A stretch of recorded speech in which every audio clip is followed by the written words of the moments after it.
Hello, সালামু আলাইকুম guys.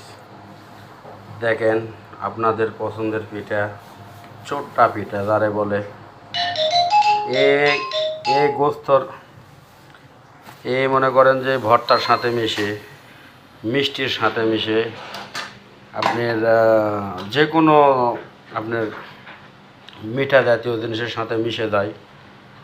আবার গোশের সাথে পাইলে তো মনে করো গোশের সাথে পাইলে তো মনে করেন যে কোনো কথাই নাই। আবার দুধের সাথেও মিশে, সবার সাথে মিশে। তো আপনাদের সবার দাওয়াত, আসেন, দেখেন বানাইতেছি।